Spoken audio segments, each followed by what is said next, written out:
Hi, I'm Jean Kitchen with the Blowing Rock Civic Association. And I'm Tom O'Brien with the Blowing Rock Historical Society. Tom, last year in 2022, we launched for the first time a series of video vignettes that featured the interesting, very fascinating history of Blowing Rock. They were fantastic, and this one is going to be just as good, maybe even better than that. You know, it's interesting, there's so many new people that have come to Blowing Rock that don't know very much about our history. They don't understand why the town is what it is today, the marvelous place to live. So part of bringing our history to life in these videos is to educate people about why we're the great community that we are. Mm-hmm. And I have to tell you, Blowing Rock has a very rich and colorful history. It can be fun and entertaining, as people will see in this video. Well, and you of all people have seen that, like with the historical walk now that's got all these wonderful plaques all over that lead people on an interesting walk, learning about our past. So that's going to be a lot of fun. We just opened that yesterday. Absolutely wonderful. And Dr. Buxton was able to find 8 fabulous women who made tremendous contributions. And ideally, this video has been named the Queens of Blowing Rock because these 8 women were just, they're princesses and queens. They were so wonderful to our community. It's funny, they have diverse backgrounds, mm-hmm. Jean, but all of them have several things in common. Each of them loved our community. Mm-hmm. Each of them made significant contributions, and especially were conscious of people that didn't have as much as they did. Mm-hmm. They did so much to help people that were in need. From an educational perspective, with starting schools, from the perspective of even artists who designed the emblem on Girl Scout cookies. I mean, you're going to be fascinated with all the different talents that these ladies invested right here in our community. Let's take a look at the first queen. Okay.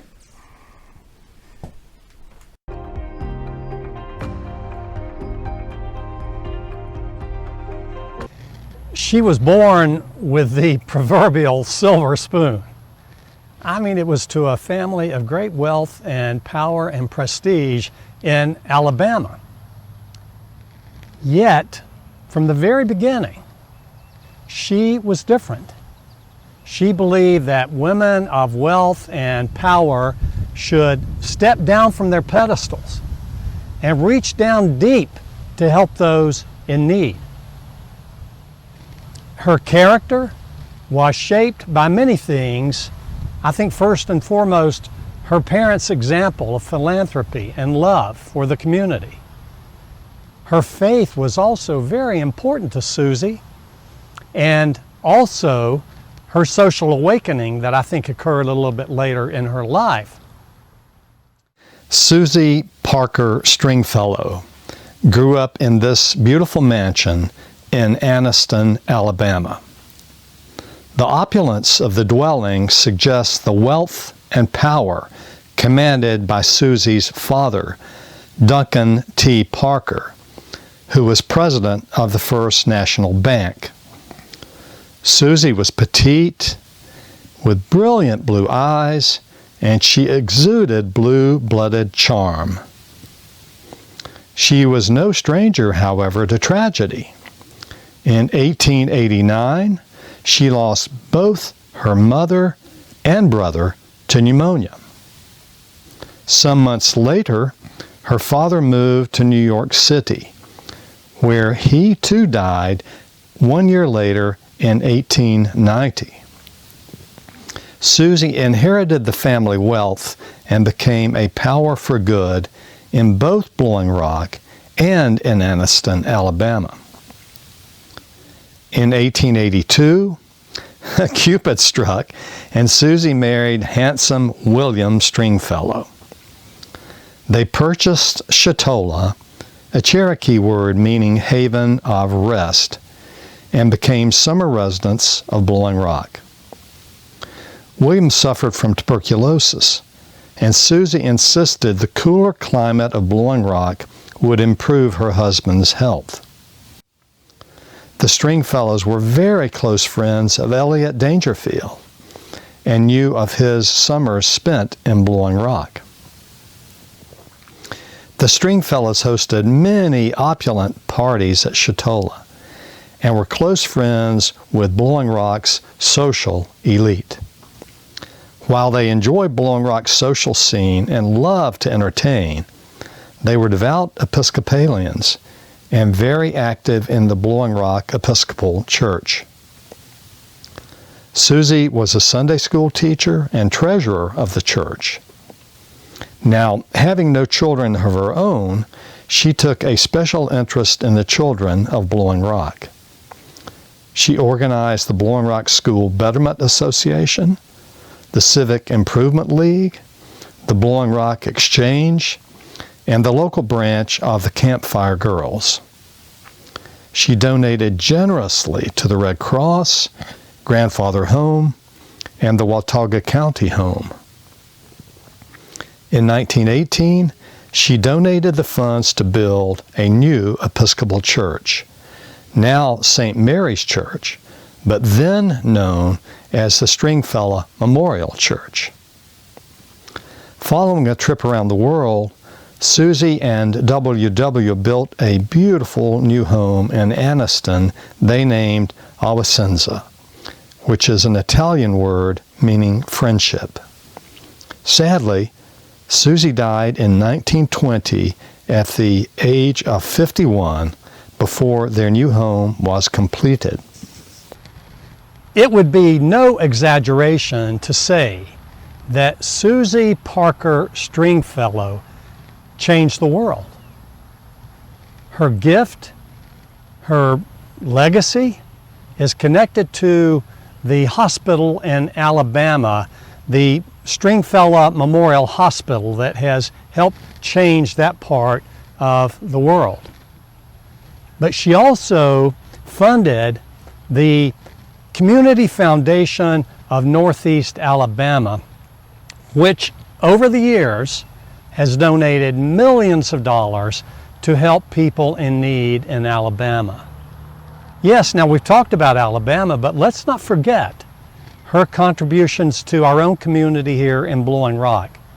Her involvement, her leadership, her philanthropy helped change our world, and that is an amazing story.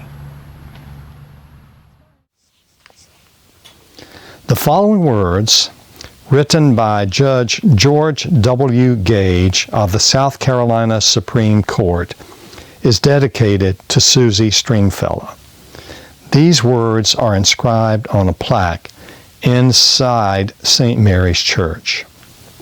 And I quote him, "She was an admirer of the beautiful, a lover of the good, a defender of the right, a foe to injustice, and a helper of distress wherever she found it."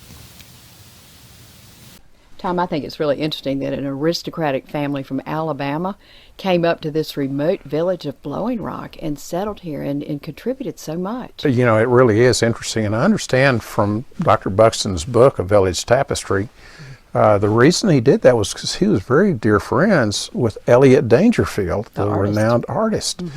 And Elliot, you know, apparently told him something about Blowing Rock and its health benefits. Well, you ready to see the next queen? I am really ready to see the next queen. Okay, let's watch.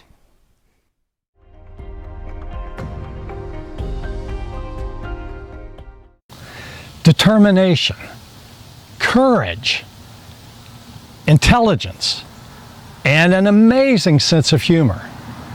These are but a few of the hallmarks of Dr. Mary Cable Warfield. Dr. Mary Cable Warfield was Blowing Rock's first female physician. Her father was the highly respected Dr. E.D. Warfield, president of Lafayette College in Pennsylvania.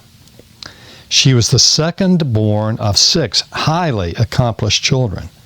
Her younger brother, Ben, was a professor of theology at Princeton University.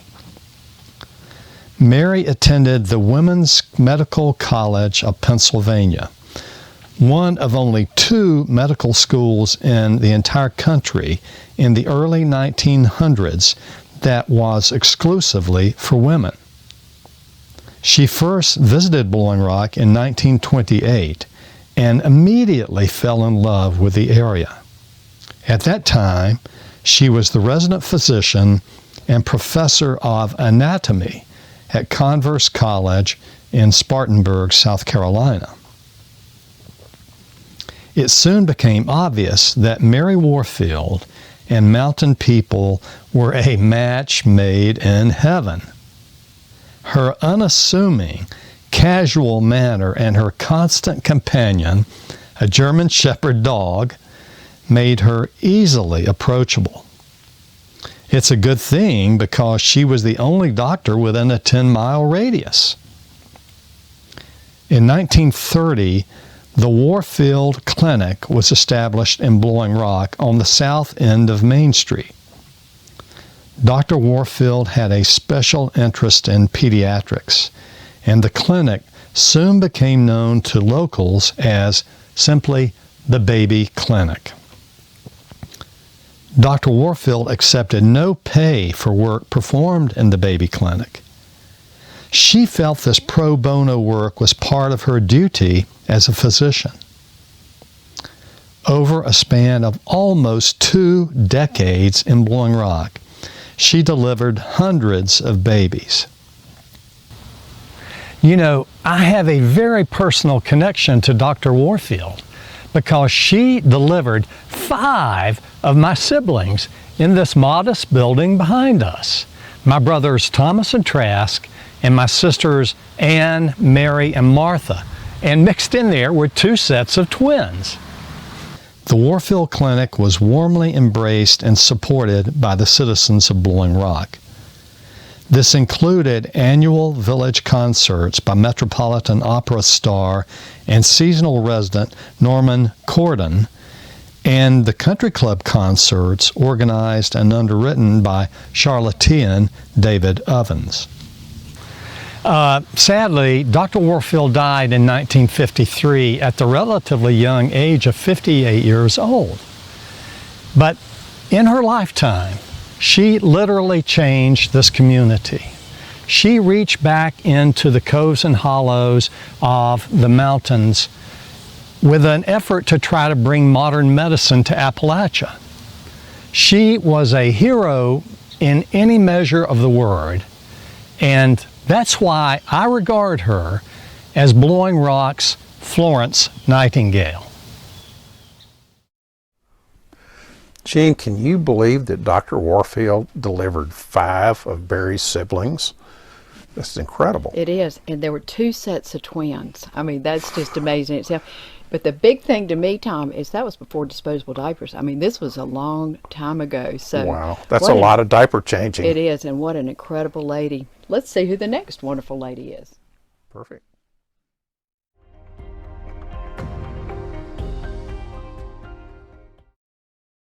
I have a question for you, the audience.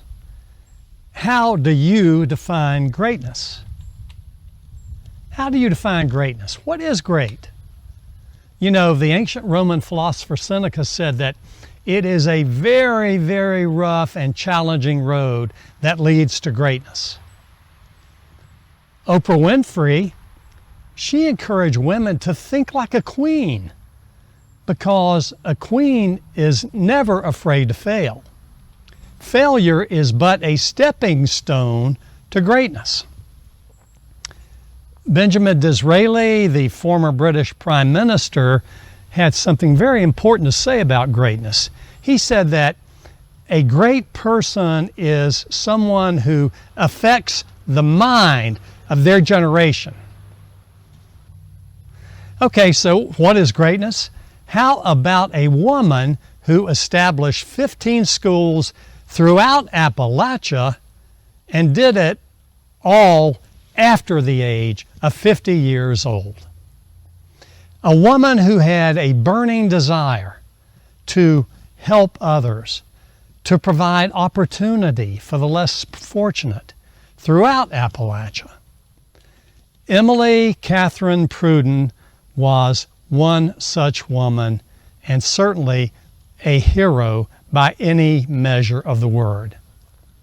Now, I'm standing here today behind the old Sandy Flats School and Church because this property is evocative of the types of schools that Emily founded back in the day throughout North and South Carolina. And by any fair measure, she was truly great. During her rise to greatness, she traveled many rough roads. She demonstrated the courage to fail, and she made a lasting impression on the lives of thousands of poor young Appalachian children.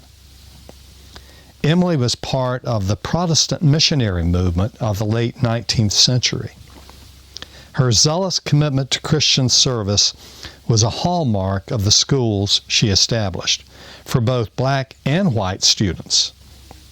Her accomplishments are all the more remarkable in light of the fact that she had been deaf since the age of 17. She began her work in North Carolina in 1884 when she purchased 50 acres in Gaston County. Her first school was Jones Seminary, that later became Linwood College. In 1888, she established Lincoln Academy for black females. From this beginning, she went on to found schools at Blowing Rock, Connolly Springs, Saluda, Elk Park, Mill Springs, Cedar Valley, Lawndale, Brevard, Tryon, and Lenoir. Oberlin Home and School later became Pfeiffer University. Miss Emily was remarkably resourceful and self-effacing. She unselfishly devoted her money, time, and talents to enhance educational opportunities for mountain students. A devout Christian, she had an honest, sincere approach to what she considered the Lord's work. She sought to provide the students with a basic education and, as she wrote, trusting in the dear Lord Jesus. Skyland Institute was one of Blowing Rock's most influential early schools. Miss Emily erected classrooms, dormitories, and a chapel. She purchased furniture, books, and school supplies to complete the school. While Skyland was predominantly a boarding school for girls, several boys attended from as far away as Meat Camp. The curriculum consisted mainly of the 3 R's with a healthy dose of spiritual guidance. It was the practice of Ms. Emily to establish a school, remain there long enough to be assured of its continuance, and then deed it to the care of others. In 1890, after 3 years in Blowing Rock, Pruden deeded Skyland Institute to the American missionary movement. Skyland eventually closed in 1912, shortly before Miss Emily's death. You know, Miss Emily will forever be remembered as a champion of the disadvantaged and certainly as one of both North and South Carolina's greatest educators. Tom, how does any one person establish 15 schools after the age of 50? She was one incredible special lady. Yeah, think of all the young people whom she had influence over, and that type of influence goes on for generation to generation. It really does. You know, I wonder, Gene, if the next queen is going to have accomplished as much as Emily Pruden did. I wouldn't be surprised. Let's find out.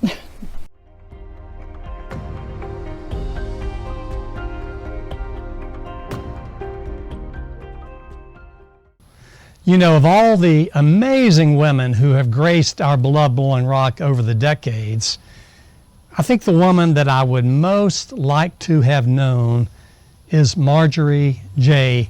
Dangerfield. She was beautiful, talented, elegant, and of course very sophisticated. And we know her perhaps best as the eldest daughter of her very famous father, the painter Elliot Dangerfield. You know, I'm reminded of the age-old adage, the apple doesn't fall far from the tree. Like her father, Marjorie was a very talented artist. Her medium was sculpture, preferring bronze and marble. Marjorie was also an acclaimed teacher and gifted lecturer.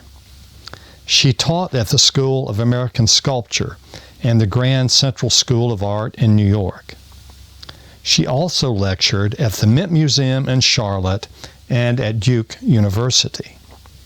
For 2 years, she was head of the Department of Sculpture at the beautiful Rollins College in Winter Park, Florida. Her book, Fun and Fundamentals of Sculpture, was published by Scribner in 1963. Her younger sister, Gwendolyn, described Marjorie as having a personality you immediately felt when she entered the room.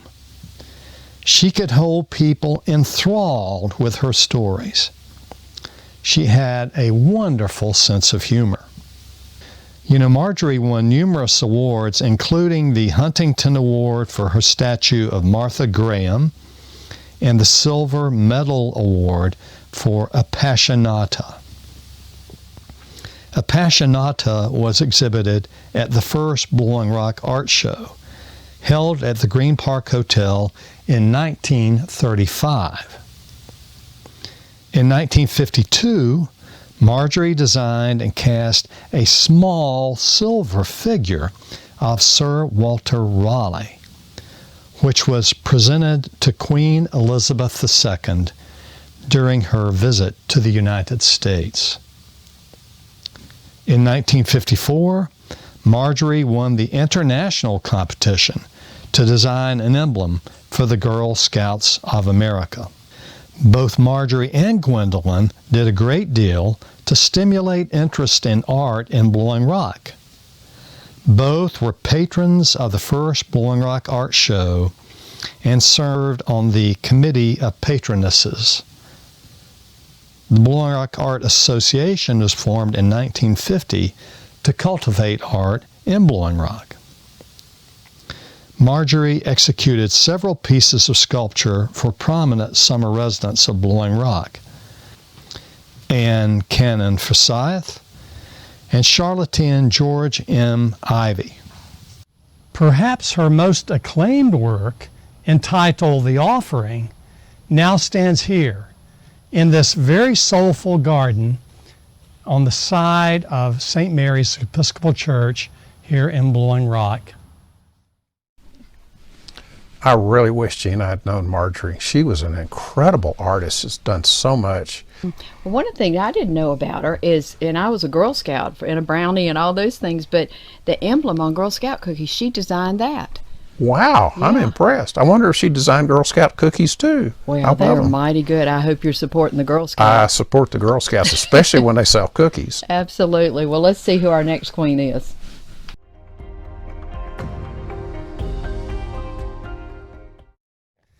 You know, of all of the incredible women who have contributed to our town of Blowing Rock, I don't think there is anyone who has made a more important gift than the gift of this Moses Cone estate.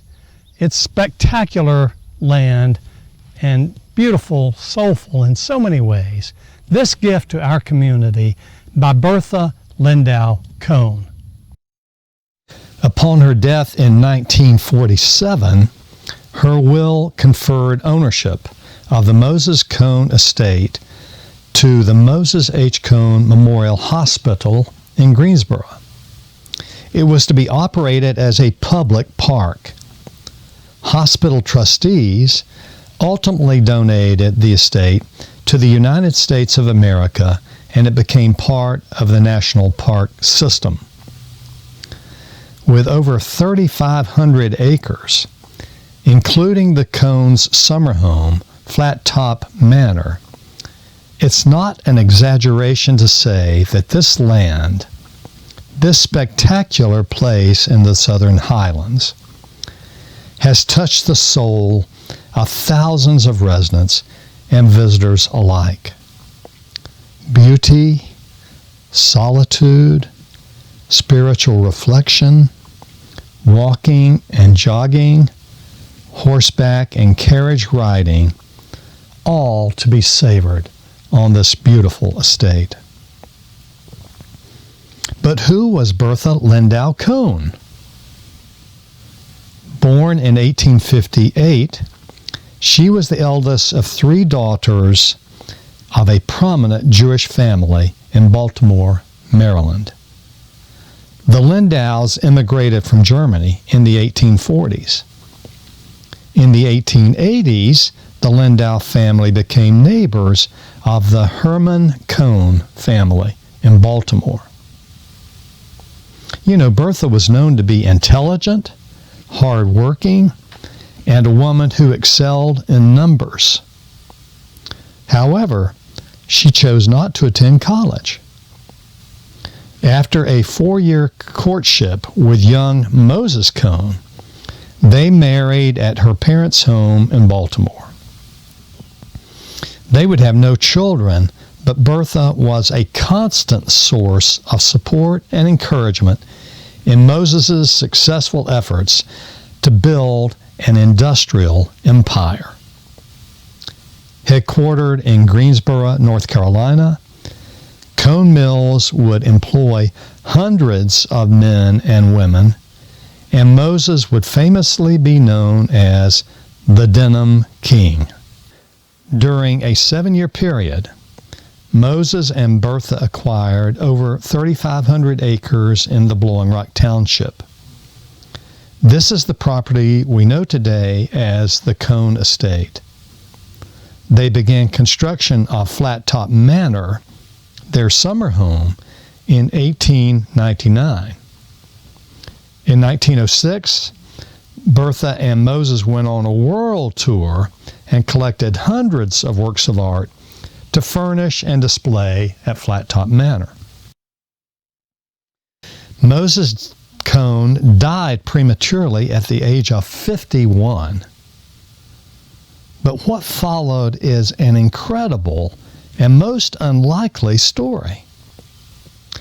Instead of retiring to Greensboro or Baltimore to live in the comforts and conveniences of city life, Bertha Cohn chose to assume complete day-to-day management of the working Cohn estate.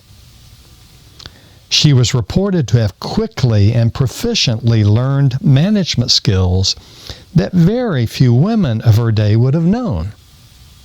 For 39 years, she skillfully and efficiently guided the operation of the estate, dedicated to running it in a manner consistent with her late husband's aspirations. You know, Bertha Cohn demanded perfection in every aspect of the operation of the Cohn estate. She oversaw operation of the Cohn apple orchard and the only Class A dairy in Watauga County. She expanded the estate grounds, adding the Bass Lake Hart Pond and acquiring additional acreage. She also added the iconic Manor House balustrade. You know, Bertha Cohn's legacy, it not only includes this amazing property, it also includes the Moses H. Cohn Memorial Hospital in Greensboro. Her philanthropy touched so many lives in Blowing Rock. Yes, this property, Sandy Flat School nearby, the Blowing Rock Hospital, and of course, back in the day, the Appalachian Academy, which is now Appalachian State University. You know, but for me, and for thousands of other people, her most lasting gift and most profound gift is the beauty and the majesty of the lakes and the land and the trails of the Moses Cohn estate. Tom, I had no idea that Bertha Cone lived for 39 years after Moses died. And she ran a pretty tight ship during that time, too, didn't she? You know, Gene, she really did. When Moses died, the textile business went to his brothers. So Bertha's primary asset was Flat Top Manor and that estate that they had built. She was a very good businesswoman. She managed that thing and made money for the family. But she was just a good businesswoman. She had apple orchards. She had a dairy. She employed a huge percentage of the population up here. Yeah, they were struggling, as we learned, and she just really gave them jobs. But I'm interested in the peach ice cream too. Did you know that she was giving peach ice cream to the children regularly, hand-churned peach ice cream? I would have loved that. I wish she were still here because I'd love to have some of her peach ice cream. That would have been really good. Oh, it would. Well, let's see who our next queen is.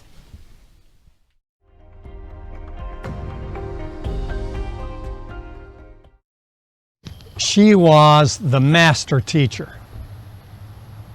Her classroom, the beautiful Rumpel Memorial Church that is behind me. I cannot begin to tell you how she influenced my life and literally the lives of hundreds of other children of Blowing Rock. Her name? Annie Ludlow Cannon.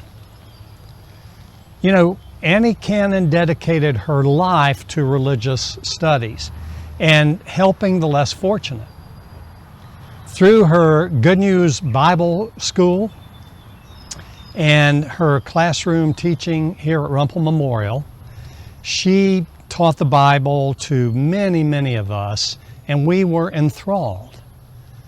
But perhaps more importantly is she conveyed a spirit of love and goodwill which indelibly shaped everybody that knew Annie Cannon. Born on December 9th, 1887, to Dr. Jacob Lott Ludlow, a Pennsylvania engineer, and his wife Myra. She and two sisters grew up in Winston-Salem. She received a liberal arts degree from Agnes Scott College in Atlanta, Georgia. One spring day, while riding on a local passenger train, she met the man of her dreams in young, dashing Joseph Franklin Cannon. Joseph was the son of J.W. Cannon, a native of Concord and one of the founders of the Cannon textile empire. You know, the future of Blowing Rock was forever changed in 1927 when Joseph and Annie Cannon built Miramichi, their summer home located in Mayview Park.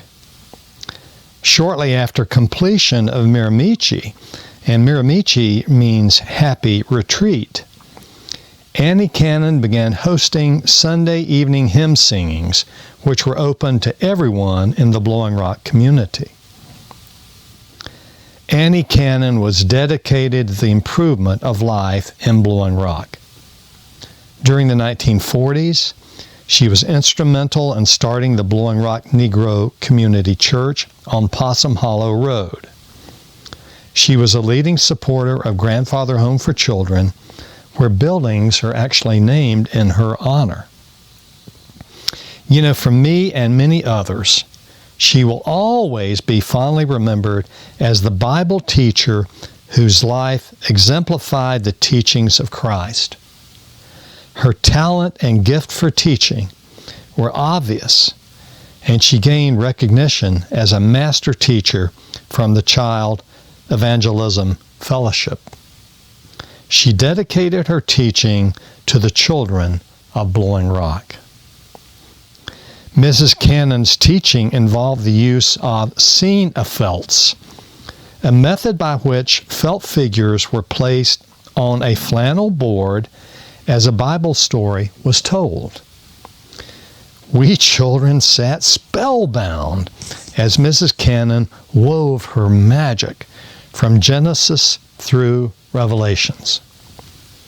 She also reached out beyond the church to share her teachings with Camp Sky Ranch for crippled children, the Hebron Colony for alcoholic men, and Grace Colony for alcoholic women.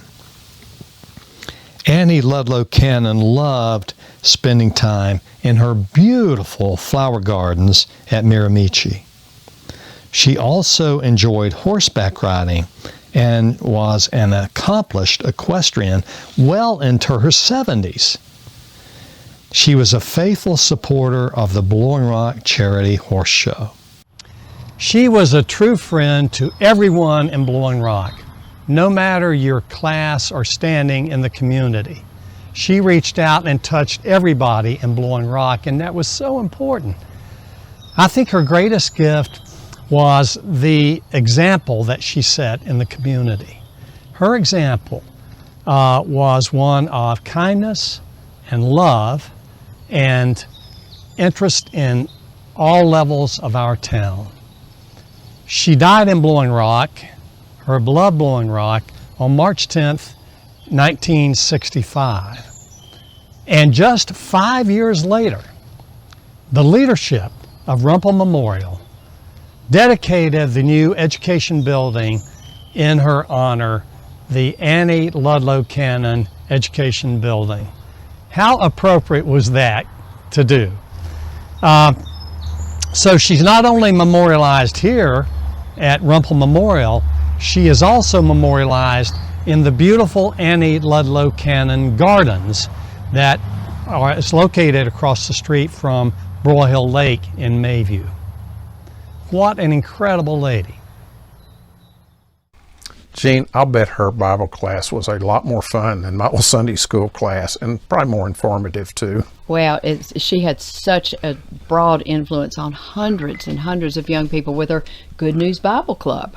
That's incredible. And the kids wanted to come too. I mean, that really speaks volumes. I know. for her. I didn't exactly always want to go to Sunday school, so I bet she did a better job of motivating those kids. Mm-hmm. I think Barry has done just a home run on every one of these queens. I wonder who the next one's going to be. Me too. Let's take a look.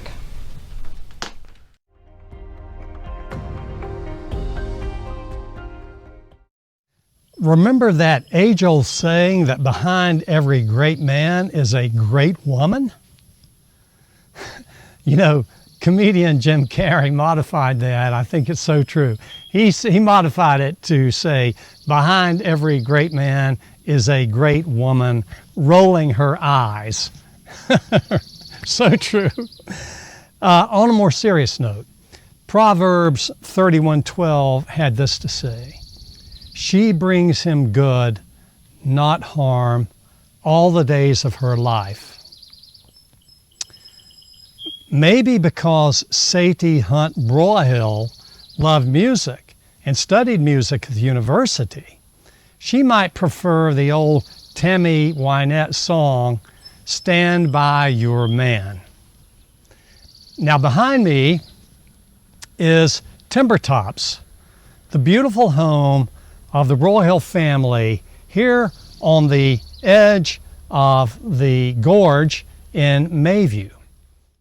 Sadie was the epitome of the woman behind the scenes who had the intelligence, wit, charm, faith, and the desire to help propel her man, Ed Broyhill, to greatness. She became the matriarch of one of the most benevolent and philanthropic families in America. But let's back up to the beginning. Sadie was born in July 13th, 1899 to Hartley Hunt and Nellie Stone Hunt in Genesee, Pennsylvania. She was the eldest of 3 daughters. Hartley Hunt was a lumberman for most of his life, and when Sadie was 5 years old, he relocated the family to New Hudson, New York. It was in New York that Sadie received much of her early education. In 1913, when Hartley Hunt accepted an opportunity to continue his work in the timber business with Graydon Lumber in rural western North Carolina. Sadie's world was turned upside down. Her mother, independent-minded Nellie Stone Hunt, refused to leave New York. Nevertheless, Hartley took Sadie and Doris with him, leaving Sister Alice with her mother, and the three began a new life together in Grayton, North Carolina. As the eldest daughter, Sadie felt the most pain in the transition from New York to the wilds of western North Carolina. She was just 13 years old, homesick and lonely, and now without her mother. Characteristic of the always resilient Sadie, in time, she embraced the rural countryside and developed many new friendships. You know, the fortune of our town, Blowing Rock, was forever changed in 1914 when Hartley Hunt enrolled his 15-year-old daughter in Appalachian Training School in Boone. There she excelled in music, focusing on piano and voice. It was there, of course, that she met handsome Ed Broyhill. And you know, if it wasn't love at first sight for the more sophisticated Sadie, the persistent Ed eventually won her over, as reflected in this homemade Valentine Sadie sent to Ed. They were married in Lenoir in 1921 at the Baptist Church, and they honeymooned at Craggy Gardens way above Asheville on the Blue Ridge Parkway. Ed and his older brother Tom went on to establish the Lenoir Furniture Company, which became the hugely successful Broyhill Furniture Industries. Sadie and Ed raised 4 children, Aline, Paul, James, and Betty, all of whom possessed the Broyhill drive and ambition, but also a sense of obligation to the community, passed on by their mother and father. Sadie loved Blowing Rock, and she was involved in the equestrian life of the town. Together, hand in hand, Sadie and Ed Broyhill spent 5 months of the year in Mayview at their summer home, overlooking the beautiful Johns River Gorge. The superlatives used most often to describe Sadie included most generous. She was always giving of herself and her resources. Most energetic. She never seemed to tire. Best natured. She was always in great spirits. Most thoughtful. She was always doing something for other people, especially people in need. She loved meeting new people, and I think it can be truthfully said that she never met a stranger. She loved entertaining, and together Sadie and Ed hosted Bob Doughton, Dwight Eisenhower, Richard Nixon, Barry Goldwater, and many other dignitaries at their Blowing Rock home. Okay, you know, throughout their lives together, Ed and Sadie Broyhill contributed to so many causes, it's almost impossible to recount them all. You know, of course, we know about Broyhill Lake, we know about the hospital, we know about, of course, their amazing gifts to nearby Appalachian State University, their gifts in this community, the horse show grounds from a Broyhill family. It goes on and on and on. Dozens of community development projects that are so important in enhancing and improving the quality of life here in our beautiful village of Blowing Rock and in dozens of other communities throughout the high country. Sadie herself was on the board of trustees at Appalachian State University for almost a decade, and she was so loved there and appreciated, they named 2 buildings in her honor. Today, The Broyhill Family Foundation, that is headed up by grandson Hunt Broyhill, is continuing that legacy of giving to Blowing Rock and giving to communities and projects throughout the area. It's amazing what has been done. Sadie Hunt Broyhill was a beautiful lady, a kind lady, a loving lady, a lady that never knew a stranger. And we will always remember her with the utmost affection. Tom, I'm kind of thinking from both a child and a mother's perspective. I don't know how Sadie Broyhill, at 13 years old, left New York with her father, left her mother, and moved to the Blowing Rock area. That had to have been hard, moving from a metropolitan area like New York to tiny, at the time, Blowing Rock. At 13. She was a special lady, though, and maybe it was the school of hard knocks, I don't know, but she turned into one of the kindest, most thoughtful women Blowing Rock's ever seen. That's what I've heard, and the legacy of the Broyhill family has continued through her all these years. I mean, we're benefiting from it today, which we'll talk about. They are a special family, and they are still contributing to this community. They are. Well, let's see who the final queen is.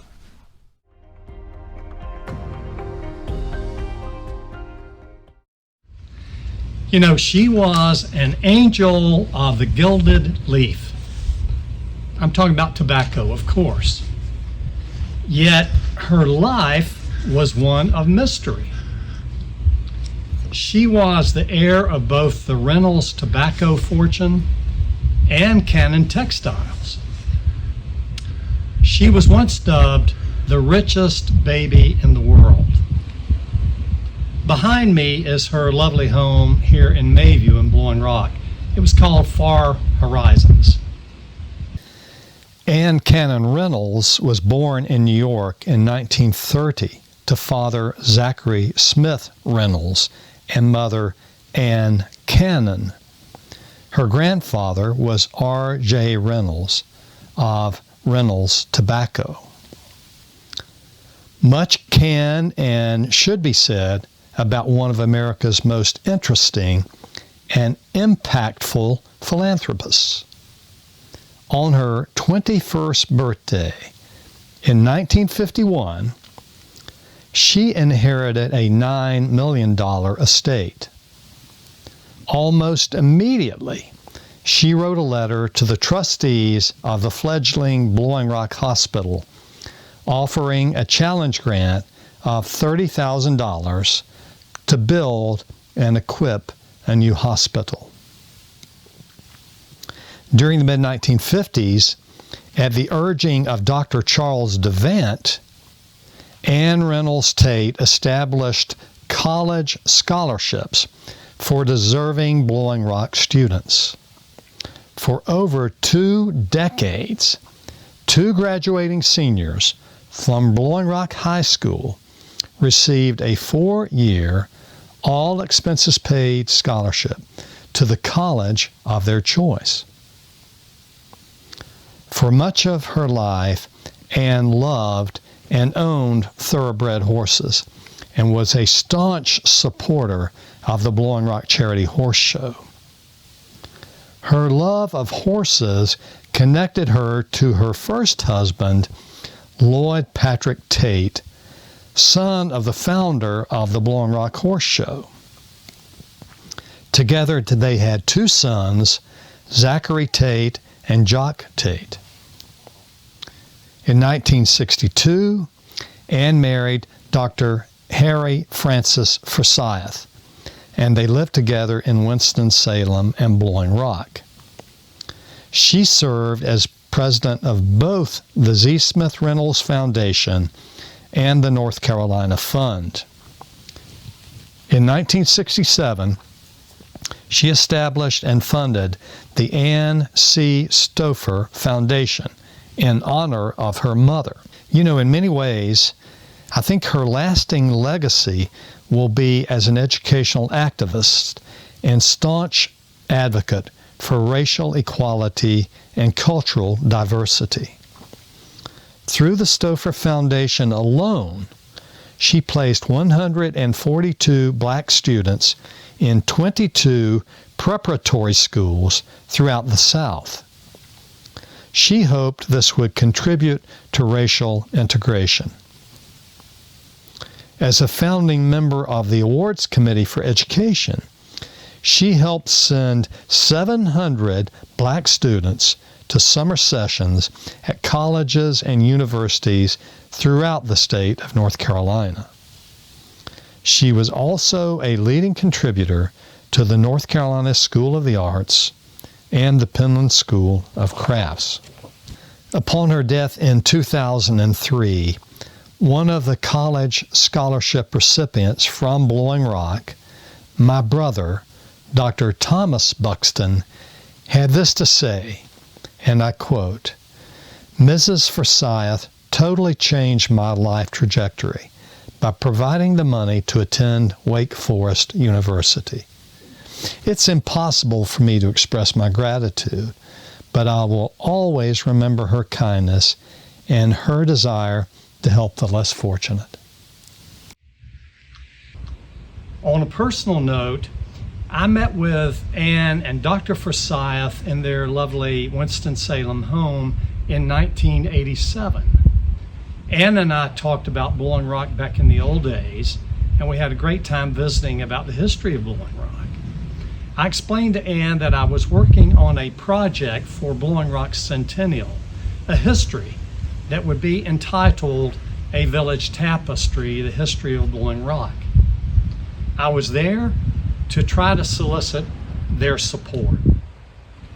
She and Dr. Forsyth said, "We'll think about it and we'll get back to you in a couple of days." Leaving Winston-Salem, I was not really sure if I would hear from her, but sure enough, 2 days later, she contacted to say that yes, she was going to support the project to the tune of a 6-figure amount.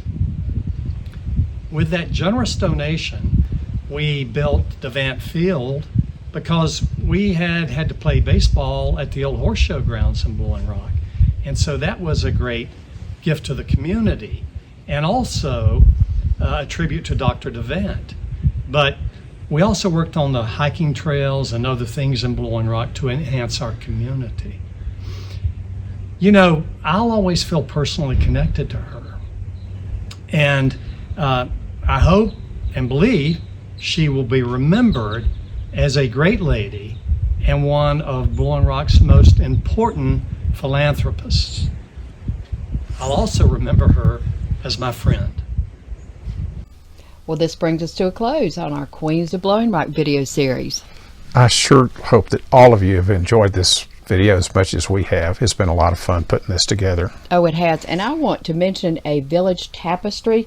This is the History of Blowing Rock, Dr. Barry Buxton. It's an award-winning book. It's still available. In fact, a bunch more have been printed. You can get them on Amazon. And all of the proceeds from it goes to the Blowing Rock Historical Society. And we certainly appreciate that, Jean. That helps us do good work for our community. You're constantly doing. You've got a museum here. You launched the History Walk.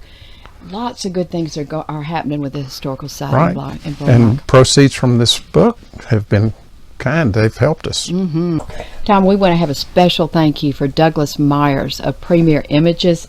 Last year and this year, he's been our videographer, our colleague, our camera person, our kind of everything. Encouraged us. He tries to make us look good. He really has done a fabulous job, both on the first video, and this video is going to be phenomenal also. Unfortunately, you guys are having to look at Jean and me.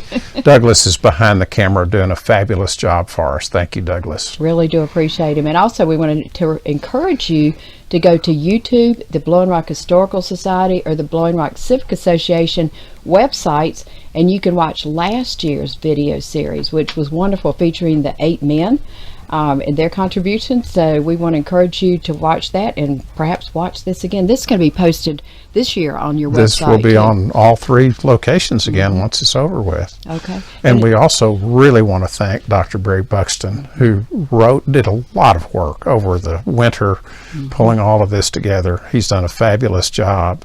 And the Broyhill Family Foundation, who donated a good bit of money to help us put this together. Absolutely. And again, get this book too, because this gives you extra information about all the people we've been learning about. That's true. Thanks for joining us. We appreciate you.